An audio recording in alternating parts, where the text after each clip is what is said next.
Well, it was a very friendly club with great support from members of the supporters club.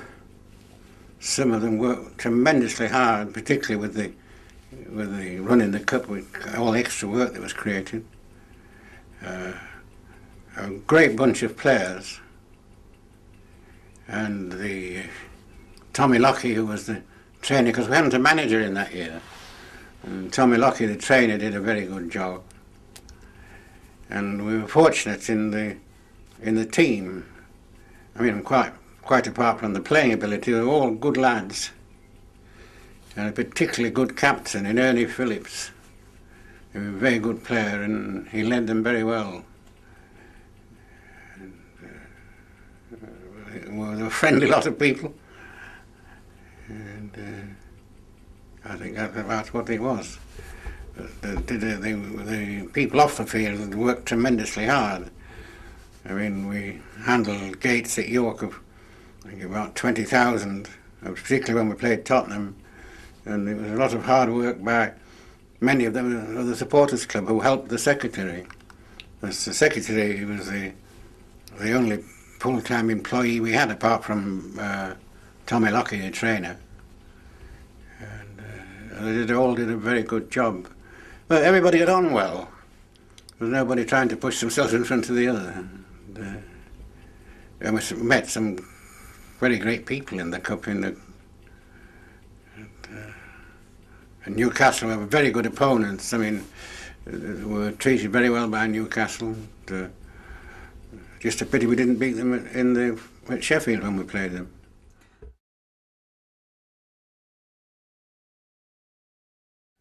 Tommy Forgan, who was the goalkeeper,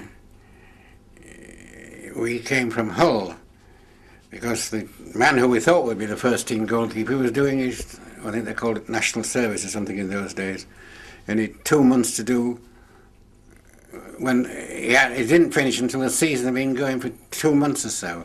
So we wanted a goalkeeper to fill in for those 2 months. And at that time Harold Needler was chairman of Hull. And I knew him, and I asked him if they'd got a goalkeeper. And he said, well, this is in a close season, he said, we've got 3 goalkeepers, I think 4 no matter it. And he said, we're going to let one go. He said, I'll let you know which one's going. And I think it was Derek Blundy, who was the vice chairman, went over to see Forgan play, and that's how we got Tommy Forgan. Well, Mickey Granger, when he came back, he could only get into the team for odd matches because Forgan turned out to be an outstanding goalkeeper. A nice lad was Mickey Granger. I think he played, yes, Mickey Granger played in the first match, the second match at Dorchester. He played goal when we went to Dorchester. And he also played, not in the cup year, in another year when we played Birmingham, who were then a first division club. And he played goal that day, I think, from memory. I think Forgan must have been injured. He had a brilliant game. And Ernie Phillips, he came from, I think we got him from Hull. I think he previously had been a Manchester City player, I think. George Howe, who was in the reserve team at Huddersfield, from memory. And we bought him from Huddersfield. Gordon Brown came from Notts Forest, because he's still alive. He'll be able to tell you where he came from. He was a good half-back. And Alan Stewart, I may be wrong on some of these teams, I think he was at Huddersfield, I wouldn't be sure, but he turned out to be a very good centre-half. But I think he's not well now, is he? I don't know. And Ronnie Spence came from, I think, one of the mining areas in Yorkshire. And unfortunately he died when he wasn't very old, but he was a great half-back. Billy Fenton came from, that's the wrong way round, isn't it? He's left wing. Right wing, Billy Hughes. I just can't remember how we got him, but I know he came anyway, and it was a free transfer, I think. And Arthur Bottom, we got from Sheffield United. He was a transfer fee. And Norman Wilkinson, he came from up north.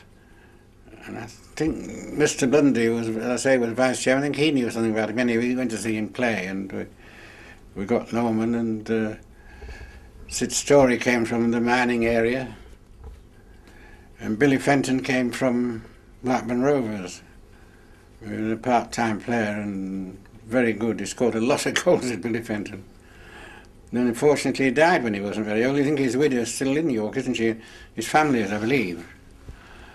Well, his widow is now, because I've seen her quite in recent times. And Mickey Granger was a local lad. And quite a number of local lads who came into the team and played very well, but the ones I mentioned were the Cup team, actually. And fortunately, during the run of the Cup, we didn't get any injuries, because they all got hit and they stayed in. And when we wanted to give them a rest in between matches, they didn't want rest. We won't have... Oh, they were great lads. Oh, it was a very happy time, wasn't it? Everybody pulled together. Were well treated. Everybody accepted the defeats in good grace. It was just a happy time. See, we had gates. Well, when we played Tottenham, I think the gate was about 20,000 or more. You know, there was a lot of people so the directors all did the share of what had to be done and what hadn't to be done.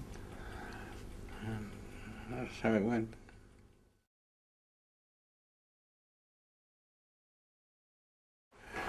Well, I was very pleased to be invited to your dinner tonight, but I'm sorry that due to advancing years that I'm not able to come.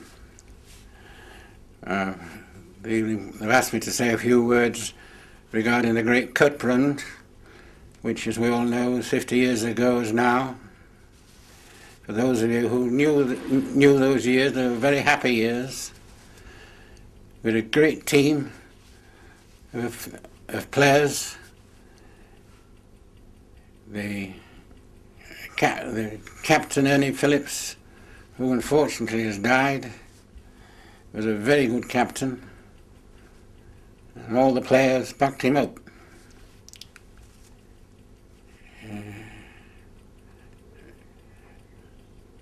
I hope we all have a good evening.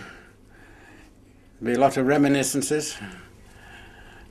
And I understand some of the players, who is it going to go? Norman Wilkinson, Gordon Brown, Sid Story are going to be with you. But Tommy Forgan may not be, as I think he now lives in Australia. I give you all good wishes, and particularly to those players who were part of a great team.